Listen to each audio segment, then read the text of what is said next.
હા હા વિયાવો તમ તારે. હા ખેતીમાં હમણાં કાંઈ ન હોય તો વિયાવો તમ તારે 10-15 દિવસ. હા હા હા ઈ બાને તમારે આરામે થઈ જાય ને. હા હા અને ટિકિટ ન લખાવે તો લખાઈ નાખું. હા હા વાંધો નહીં તમ તારે અહીંયા પૂગો એટલે મને ફોન કરજો, હું લઈ જઈશ. હા હા અય કોનો ફોન હતો? કોણ આવે છે દેહમાંથી? ભાઈનો ફોન હતો. ખેતીમાં કઈ નથી ને કઈ મોલાય નથી ને હમણાં કઈ વાવ્યું નથી, તો મેં કીધું તો અહીંયા વી આવો તમે 10-15 દી, તમારે આરામ થાય. અહીંયા હું પણ ખોટે ખોટા બોલાય રાખો. આ બધું એમનેમ થાય? અહીં સિટીમાં કેટલા ખર્ચા થાય, મોંઘવારી કેટલી છે અહીંયા. એમાં શું ખર્ચા થાય?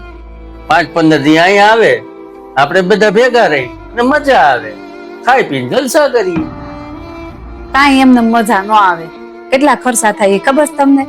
ખાવા પીવામાં, ઘરમાં કઈક પાછું નઈ નવું બનાવો તેમાં કેટલો ખર્ચો થાય ખબર છે તમને?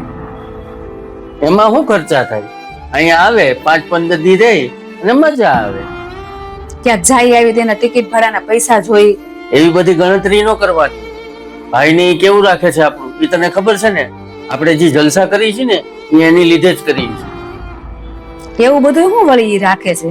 તેમ ખેતરમાં બધું પાકે, અનાજ કઠોળ આખા વર્ષનું આપણને ભરીને તો એ દે છે. છાશ મોકલે, ઘી મોકલે, ખેતરમાં થાય શાકભાજી મોકલે. આપણે આખા વર્ષના જલસા કરી છીએ એ જ મોકલે છે બધું. ભૂલી ગઈ? આપણે દિવાળીયા દેહમાં જાય છે તો આપણને કેવા સાચવે છે, કઈ ઘટવા દે છે? ઈ વાત તમારી સાચી હો, મેં તો એવું કઈ વિચાર્યું નહીં. તો પછી હારું હારું, મારી ભૂલ થઈ ગઈ. હું તેવું ભાભીને ફોન કરું કે તમે અહીંયા આવો, પછી આપણે બધા હળી મળીને રહેવું અને બહાર ફરવાય જાવું અને મસ્ત બધું ઘરે બનાવીને આપણે ખાવું અને બધાય ભેગા હળી મળીને રહેવું. હપીને રહેવામાં જ મજા છે. એકાબીજા ખેંચીને રાખો તો એમાં મજા નથી.